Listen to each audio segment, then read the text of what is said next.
Hey, comic book fans, welcome back to Comic Book Corner 2.0. And fans, you're back with me, Mike Spider Slayer, getting ready to do the countdown, episode number 116. That's right, guys. Now, this is probably the lightest countdown that I've done the entire year. And let me say that this, just with a warning, is that it's probably the worst set of comics I've read in a long time. And it could have come at a better time because I got to do Bat Week this week, where I'm reviewing all of Batman's classic issues. If you guys want to check those out, I'm still going to do another one today after this countdown and to wrap it up. But yeah, so let's get into this countdown. So first off, I only bought 6 physical copies of comics, and I have 2 digital books that I actually read.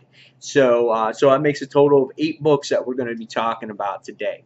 So first things first is we're going to start with number 8. And number 8 goes to the Runaways. Issue number, what are we on 4 on this one. So this basic happens in this series is we spend the whole series running away. That's basically what it was. I thought the first 2 issues were pretty solid, put together a cool cast of characters, got to see the world, what the school was about. You found out that Valeria is behind, she's the headmaster of the school. Great concept from the start. Then in the second issue, at the end of it, you find out that they're going to run away because they found out that when they did this final exam to go against these hologram robots, you found out that they were actually killing other students. Pretty cool. And then they run away. Well, in issues 3, they were running away and they wound up getting captured. Issue 4, they're captured. And this time around, you get to see him at Dumastat, and they're in the cell. And basically what this issue spends its time doing is that they're running away. And Bucky is the one that was in charge of capturing them, but he has this change of heart, and he winds up letting them go.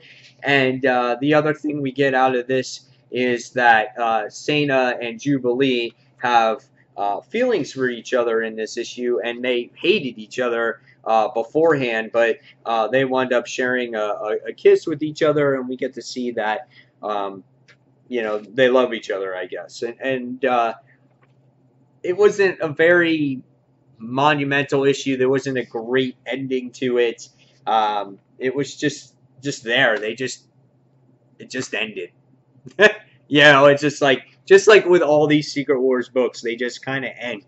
They escape, they're free, thanks to Bucky, and they can all live happily ever after. This is one of these series, again, that's like, you're either going to like the endings or you're going to really hate them. And this one just ended, and you're like, okay. So it's a throwaway story. And I've been disappointed towards the end of the Secret Wars stuff because the concepts of the story have been great. And then they completely fizzle out at the end. It's just like, well, we don't know how to end this story now, so we're just going to end it, And there's been a couple of them that have been okay. The one that sticks out for me was Future Imperfect. I thought was pretty good. But this didn't do anything for me. I was bored to death by reading it. It was very predictable that they were going to escape. And at the end of the day, I got to give that one a 3 out of 5 stars. All right, so now we go on to number 7. And number 7 is another book where, the whole time I've read it just to read it, and I had to see how it ended. And this is Years of Future Past, issue number 5. The first issue, again, I really liked it. Second issue got a little bit wordy. There was a little bit much going on in there. You got some cool revelations with Cameron and Kitty Pryde's daughter, Christina. And you find out that they're related.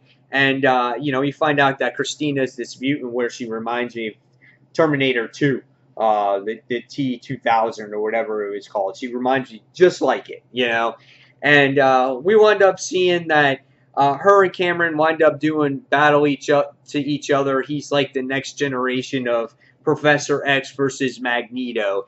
And you wind up finding out that they have this battle against each other. And in the end, what happens in this book is you wind up finding out that right before Cameron assassinates or is going to kill Kelly, we wind up seeing that Kitty Pryde comes with Lockheed, and they wind up saving the day. And we find out that Christina winds up killing Cameron. And that's what's forced to happen here, because otherwise this whole thing would have been going on and on and on and on. And basically that's what happens at the end of this series. It just kind of ends with I guess it was Christina looking at a tiger, and that was one of those things that Cameron said about a species in a tiger and things like that. And I was just like, okay, you know, well, okay, that's it. That's the end, you know, and that one's over too. So same thing. I gave this one a 3 out of 5 stars. Honestly, I was bored reading it. Same with Runaways. It just comes to the point where these series just went on a little bit too long and the stories got disinteresting, and you're just waiting for all new All Marvel now because you know it's there, you know it's coming, you know what to expect. You want to see stories progress, you want to see characters develop, and that's what you don't get in these stories. They're just like half-a-year stories almost, 5-month stories, whatever, and it's all being a little bit delayed because the main title is delayed, so it just drags out the process that much longer. So again, same thing, 3 stars. It's an average read. Nothing great that happens from it. You're not going to benefit from it, so 3 out of 5 stars.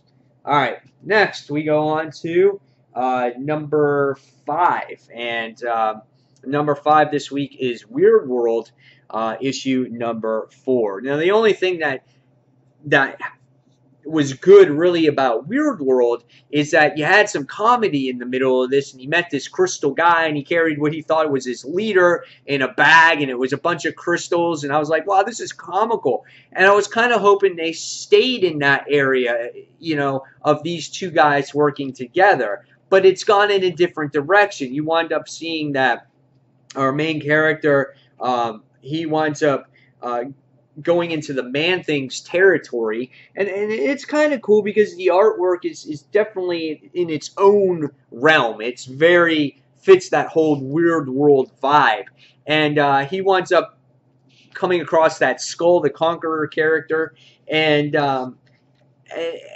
what happens is you wind up finding out that no matter what happens, this poor guy can't find his kingdom. He wants to find his kingdom, and it's right there beneath him. And you literally get that vision at the end of this book, because no matter where he goes, he can't find his kingdom. But literally, it's right beneath him the whole time. And I thought that was kind of cool. That was a really neat ending. So here you got Weird World on the top, and then on the bottom you got his kingdom that he's been searching for the whole time, and then at the end it's going to be concluded. The real meat of the story was kind of, again, boring. I thought that the end made a kind of a cool cliffhanger to say, okay, maybe I'm going to read this going forward. The one thing is that you're getting out of this is I know they're continuing this after Secret Wars, so I might try it and see what kind of direction they go. They might develop our character here. But again, it was one of those things where we get to see the Man-Thing queen in here, whatever she was. And I was like, okay. You know, I'm just like, what am I going to benefit in the future out of this? Is she going to be a main character? I don't know. But obviously, you'll get the main volume when Secret Wars is over. Well, once again, 3 out of 5 stars. Very average. You don't have to buy this. You don't have to waste your money. All right, so next now we go on to number 4. And number 4 was Star Wars Canon issue number 6. Now with Canon, this is an epilogue to the last Padawan story, and it looks like it's going to continue because at the end of this issue, and I'll show you right here, we wind up saying to be continued. So this is a long epilogue. What you get out of this book is you wind up seeing Canon visiting his old planet, and they were supposed to pick up a shipment, and the crates were empty, and he winds up coming across his old people that he used to be in contact with, and he's really jumpy. He's really undercover. The cool thing is he gets to see these visions of his past, and you get to see that while he's exploring the planet.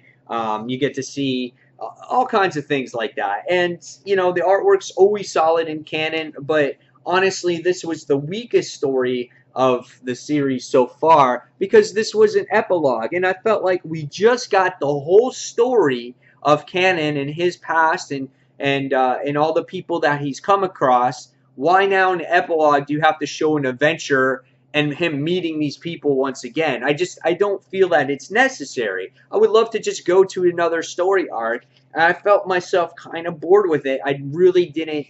I wasn't interested in it this time around because I know all about his past now. We spent 5 issues talking about his past and the people that he's come across. I don't need him to see these people once again. I just want to see the story progress. And all this was them recovering this shipment that they had lost. And that's basically what it is. And you know, again, the artwork is gorgeous. It's a beautiful book to look at. But you know, he's really, you know, for a Jedi, he's really tripping out over his ghosts of his past self. So again, I thought this was okay. This is a better than an average book. I gave this one, I think, a 3.25 out of 5 stars when I read it. But again, it was nothing here that was memorable that you need to read to follow the series. The only ones you need to read so far is issues 1 through 5. This is not necessary to read. So 3.25 out of 5 stars for me this week. All right, so next we go on to, let's see, let me make sure I got this count right. 8, 7, 6, 5. Yeah, I don't know how to count this week, so I'm sorry. 8, 7, 6, 5. So Canon was number 5. And so now we'll go on to number 4. And number 4 was 50 Years of S.H.I.E.L.D. Fury number 1. This is a one-shot. I was a fan of Nick Fury, the old Nick Fury, and I wanted to see what his involvement was in this particular one-shot story. Here we get to see Nick Fury Jr. In here, so obviously these two are going to be connected into this book. The writer in this book is David F. Walker. The art is done by Lee Ferguson. You know, Mike Deodato did the cover art on here, so that's really also, this is what attracted me to pick up this book. Again, he did Original Sin, and I love the artwork in that series. And in this book, you get to see Junior and Senior kind of go on an adventure together. Junior is going after Hate Monger. Somehow he time jumps back to the past into, I forgot the year that it was. I think like 1965. Yeah, 1965. And you wind up seeing him meet face to face with dear old dad in here. And they're forced to go on this mission again to stop Hate Monger. Now, it was very cool to see these two interact with each other on how they view the life, the world right now in their time and in current day, and how Nick Fury says, hey, this is how the world is in the future. And it was pretty cool. The artwork is pretty neat, especially when it comes down to the action scenes in this book. And, you know, it was a pretty cool adventure to see these two work with each other, because you don't see that in today's books. I would have loved the art to be Mike Deodato's art. It wasn't there. But it was still a cool adventure to see how these two interacted with each other. And again, if you're looking just for a cool little story to read, this one was the one that you could get this week. And I thought, after reading this one, I gave this one a 3.5 out of 5 stars. And this was number 4 on the list this week. All right, so now we go on to number 3. And number 3 this week was Sinestro face off against Lobo. Now, I had no idea, or I didn't pay attention to it, because Lobo Annual came out, and Lobo Annual ties into this. So yes, DC wants you to buy Lobo to get the full effect of this story. Because when I read this book, I was like, Lobo barely fights freaking Sinestro in here. What's going on? And there's the whole thing is like about Saint Walker. And I was like, what is happening? And I was just like, whoa! And then I got a message from Nick Lenz, and he told me that it connects in Lobo. So thank you, Nick Lenz, for that. But I'm still not buying Lobo. Anyway, this book is written by Colin Bond, and the artwork in here is done by Van Sciver. And the artwork is gorgeous. I'm not. I mean, it is fantastic. And Sinestro has been one of my favorite DC books to read. So if you are a Green Lantern fan, I feel that this is the book that you need to read right now when it comes to Green Lantern, because it has all about the Sinestro Corps trying to take place of the Green Lanterns, because they're missing right now, obviously, if you're reading The Lost Army. And again, here's that artwork in here. And so in the beginning of the book, you wind up seeing Lobo capture St. Walker. He brings St. Walker to Sinestro. And it's funny, in the beginning of the book, it leaves you with right away this one-page pinup page, thinking that Lobo is going to become this Yellow Lantern Corps member, and I was like, oh no, that's not going to happen. So right away, what he does is he cuts off his finger, and it flies away. But he obviously makes it clear to Sinestro that he doesn't want to become a Corps member, that obviously he's just getting paid to do these bounties. And he brings in St. Walker in here, and he's trying to tell St. Walker that he needs to, the Green Lanterns are not around, and somehow you need to get your ring to get full power working with our Corps, because that's how St. Walker gets his full strength, when he works with the Green Lantern Corps. And so what happens is Sinestro shows this ploy, kind of shows him that he's a good guy. He kind of saves this entire planet that St. Walker was trying to help before he got captured by Lobo. He gives them water. He gives them food. He tells them that everything is going to flourish and everything's going to be okay. And St. Walker's like, oh, I kind of underestimated you, Sinestro. He goes, I feel like you're kind of doing the right thing here. And he goes, yes, that's good. That's good. He's like, yes, he's on my side. You can feel him plotting. And he goes, well, let my scientists discover ways for your power to tap into ours, so you can, get that full strength or whatever to help us help each other. So it was kind of a crazy little cliffhanger there. It's like you get these crazy looking Yellow Corps members, the ugliest of them all, trying to do this experiment on St. Walker, and that's how it ended. I really love this book. It's a great series, and I don't give a shit if I didn't read Lobo. I could care less. That book's getting canceled. This book right here is where it's at. This tells you the meat of the story, and honestly, after reading this one, I gave this one a 4 out of 5 stars. One of the best books I read this week. So, what was number 2 and number 1? Well, it was books that I actually didn't buy, because after reading this week's books, I was so depressed that I needed to read some good books this week. And my number 2 book this week was actually Grayson, issue number 12. That's right, guys. I thought this was a cool book, because this is about Grayson going back to Gotham for the first time, I think, since he has been a part of Spiral, since he disappeared. And even though I haven't read Grayson since the first issue, I haven't been a fan of it. A lot of my friends over at Comic Frontline said that this is pretty good. So we wind up seeing Grayson go kind of undercover in this book, and he's telling everybody, he's sorry, that he lied and that he disappeared and he never meant to hurt to anybody. And you get these cool dialogue bubbles of things that these characters always said to him, like these memories. I thought that was pretty neat. And we wind up getting Spiral breaking in and crashing the party, as we get Agent Zero that breaks in and threatens Grayson that he has to make his return. So what happens is Grayson, based off of what I read here, wants nothing to do with Spiral anymore. So he goes back to his Bat family to kind of help him out. And we get to see him go meet with Jason Todd, and he meets with Tim Drake, and he winds up meeting with Damian, and he confesses to him.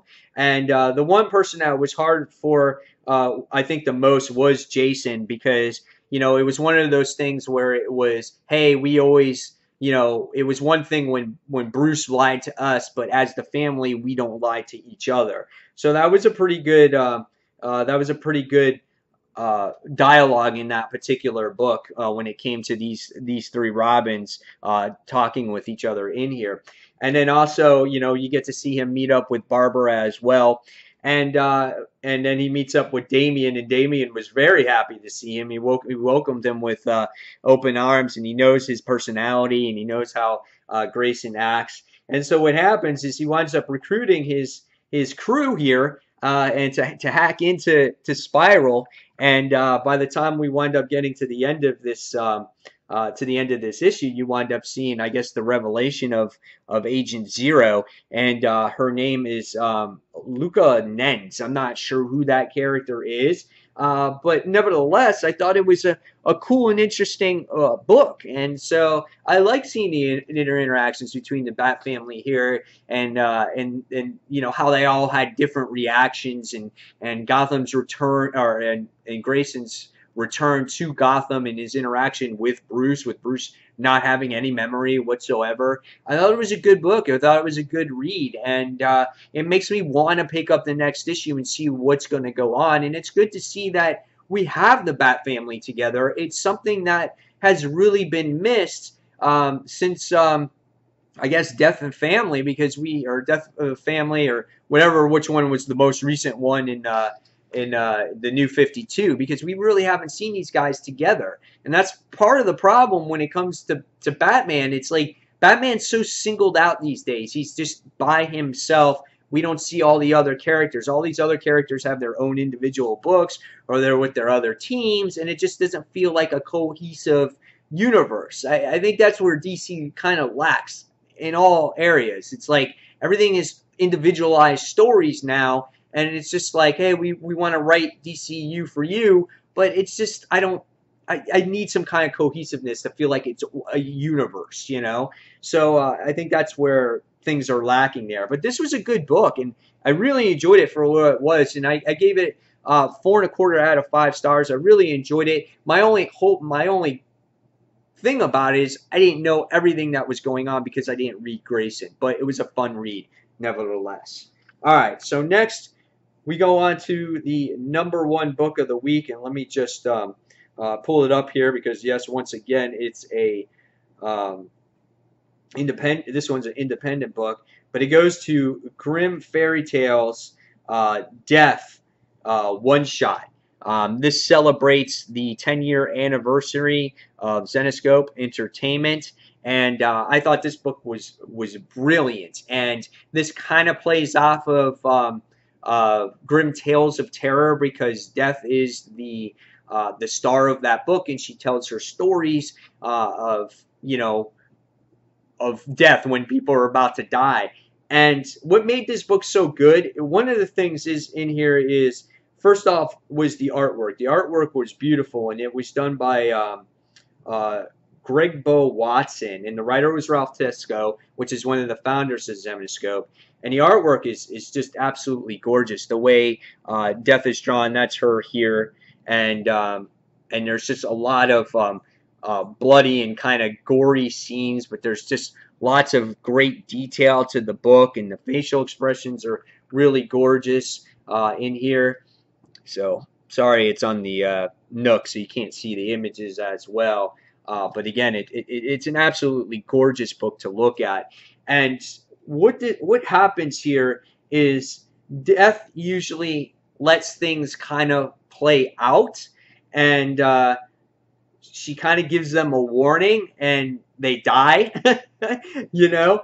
And what happens in this particular issue is that she actually physically kills somebody, and that's against the rules. And so what happens is she winds up going to what is called the Court of the Dead, and she winds up going on a trial, and she meets up with, I guess, which is the true meaning of death right here, and she winds up having to experience what true death is.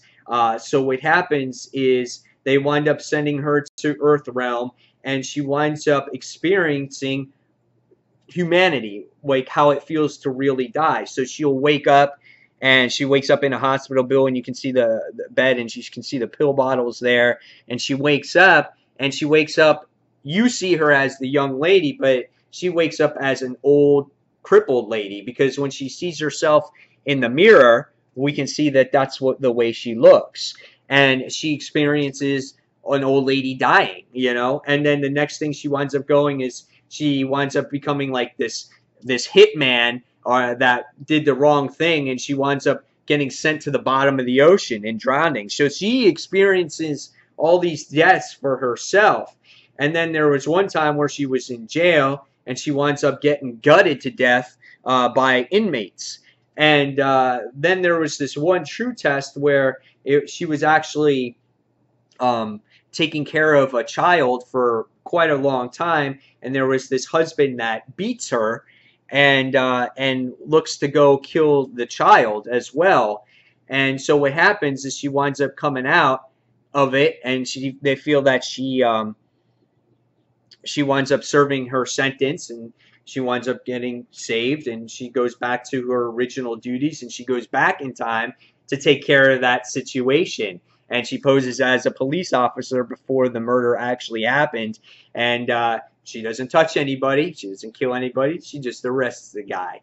So there's different ways of doing it by her actually killing, by her physical touch. I thought it was a well-written book. It was a very well-drawn book. It was a story that made me turn the pages all the time. Like, I was just on the edge of my seat the whole time of anticipation of how this book was going to end, what her next adventure was going to be as a human. And it was a great, great story. And basically what this book does is it kicks off the next volume to Grim Tales of Terror, which goes on sale in October. So after reading this book, I give it a 4 3/4 out of 5 stars. It wasn't a perfect book.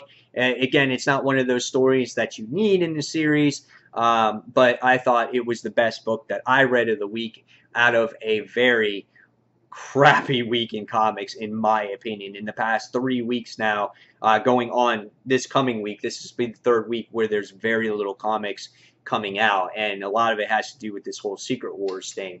So yeah, so there you have it, guys. Sorry for the lack of enthusiasm for this week's comics, but you've seen the worst, you've seen the best, and now you've seen everything else in between. Guys, now it's your turn to leave in the comments of what your favorite books of the week were, what your least favorite books of the week were. And guys, don't forget to tune in tomorrow, Wednesday morning at 10 a.m. Eastern Standard Time for Wednesday morning comic talk. And if you have any topics that you want to discuss, please leave it in the comments below. And once again, guys, thanks for watching, and I'll see you in the next comic book review. Take care, fans. See you soon.